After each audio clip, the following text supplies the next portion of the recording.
Assalamualaikum warahmatullahi wabarakatuh. Para pemirsa rahimakumullah.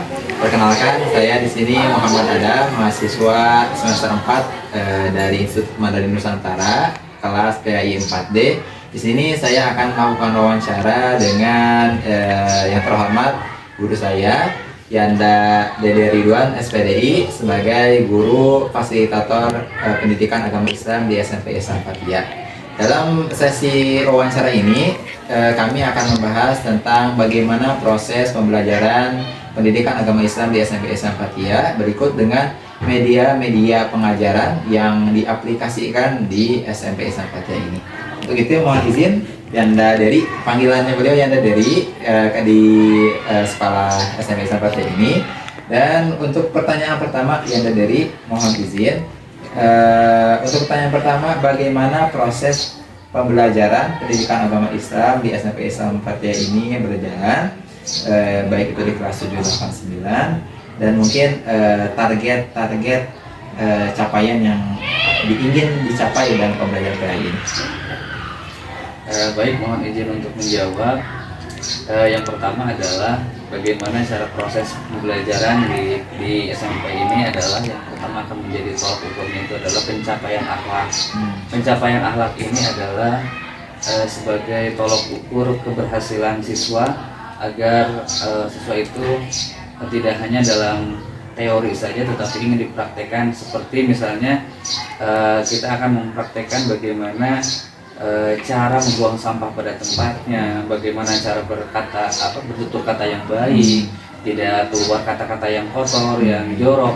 Itu sebagai dasar pertama yang akan menjadi tolak ukur akhlak siswa. Kemudian untuk segi pembelajaran yang mungkin seperti hal biasanya ada materi juga ada praktek.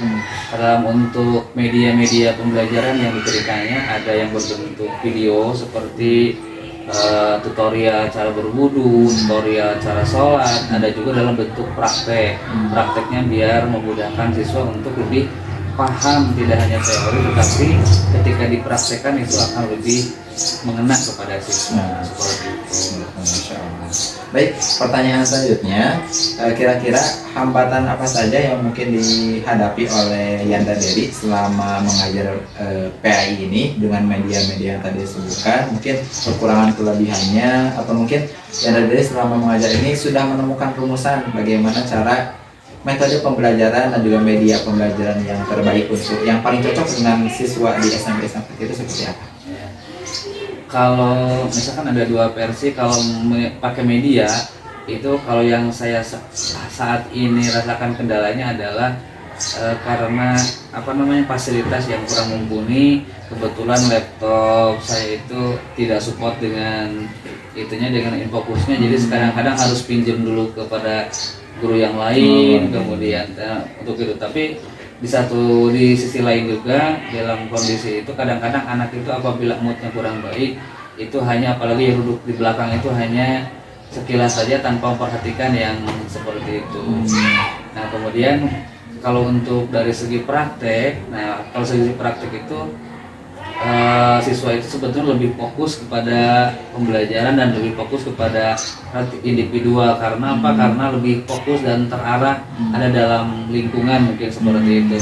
Dan kalau menurut saya pribadi, antara melihat video tutorial dengan dipraktekkan itu lebih efektif dengan dipraktekkan sepertinya, karena anak itu bisa melihat langsung, bahkan siswa itu bisa bertanya langsung, ya gitu, seperti itu.